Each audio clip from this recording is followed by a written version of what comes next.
Hello everyone, Devin Young here with BYU Men's Volleyball, here to talk about blocking. Specifically, I want to talk about the importance of pressing over and sealing the net. Talking about here, if this is the net, we're able to press over and seal on the net and then press as we come back.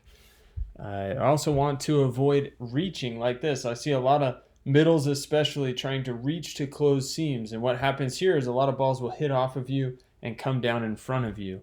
That ball that comes down in front of you is not playable by your teammates, and we want to avoid those blocking errors and get a lot of good touches.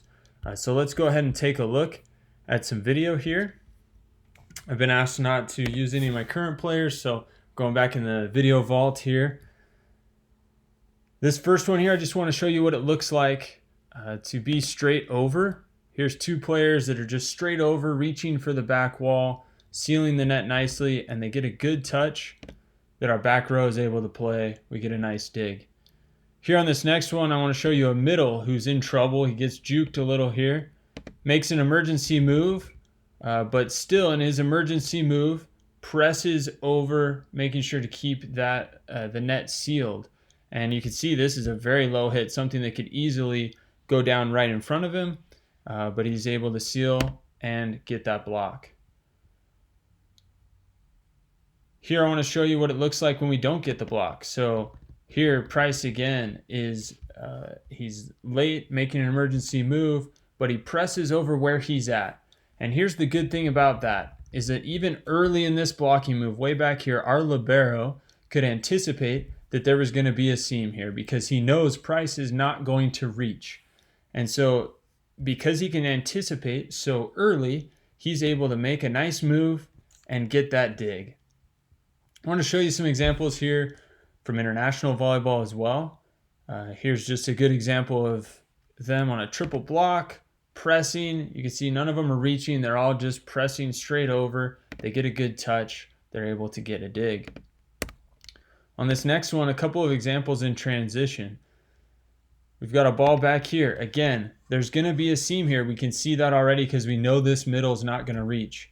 And this back middle defender can see that there will be a seam and possibly a hard-driven ball right between these players. So he's in a good spot. His middle, sure enough, doesn't reach, is straight over. That ball's hitting that seam. He's able to make a dig. Now on this side, we've got Max Holt, number 12, here in the middle. He's pushed over because of this pass. Sets back. Max, we can see that there's going to be a gap here. So these two players are able to get in a good spot to dig a ball coming through this gap. You can see Max makes a really nice play to just get straight over. He doesn't try to reach into this seam, leaves that seam open. This one in particular ends up going off of Matt Anderson out of bounds.